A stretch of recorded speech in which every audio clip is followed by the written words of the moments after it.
Photo उतार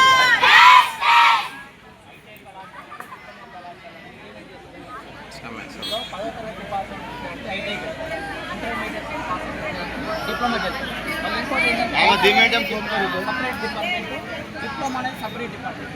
diploma తర్వాత వీళ్ళు బీటెక్ వెళ్ళే అవకాశం ఉంది. సో ఇద్దరు విలీనం చేయడం వల్ల డిప్లొమా విద్యార్థులకు నష్టం అవుతుంది. దానివల్ల ఉద్యోగ అవకాశాలు ఐటీ వాళ్ళకు అభివృద్ధి చేయాలి. అదేవిధంగా డిప్లొమాలకు సంబంధించిన టెక్నికల్గా వాళ్ళని అభివృద్ధి చేయాలి. రెండు డిపార్ట్మెంట్లు అలాగే వచ్చి రెండు డిపార్ట్మెంట్ అభివృద్ధి చేయాలని మా డిమాండ్లు విద్యార్థుల డిమాండ్స్. సో ఇది ఈ 97 జీవోను రద్దు చేయకపోతే రాష్ట్రవ్యాప్తంగా ఉద్యమం చేస్తాం కూడా విద్యార్థులు. అవునా సార్? మీరు మీ ద్వారా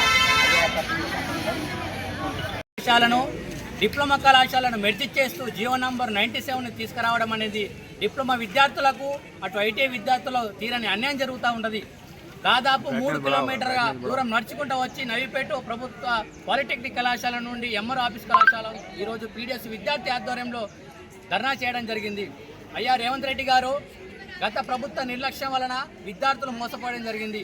కానీ ఈరోజు అటు స్కాలర్షిప్ లేవు, రియంబర్స్మెంట్ లేవు.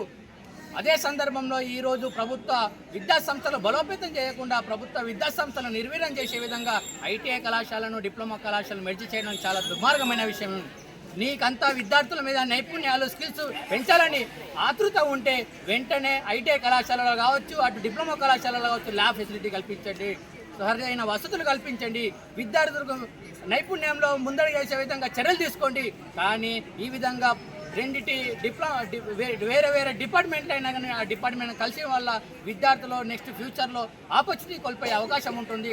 దయచేసి వెంటనే రేవంత్ రెడ్డి గారు ఈ 97 జీవోను వెనక్కి తీసుకోవాల్సిందిగా, అదేవిధంగా డిప్లొమాకు సంబంధించిన కళాశాలలో కావచ్చు, ఐటీ సంబంధించిన కళాశాలలో కావచ్చు అభివృద్ధి చెందే విధంగా విద్యార్థులు కావచ్చు టెక్నికల్గా అభివృద్ధి చెందే విధంగా నైపుణ్యాలు పెంచే విధంగా కూడా చర్యలు తీసుకోవాల్సిందిగా మేము పీడిఎస్గా డిమాండ్ చేస్తూ ఉన్నాము. లేని పక్షంలో రాష్ట్ర వ్యాప్తంగా విద్యార్థి ఉద్యమాలను ఉధృతం చేస్తామని సందర్భంగా రేవంత్ రెడ్డికి హెచ్చరిస్తూ ఉన్నాం.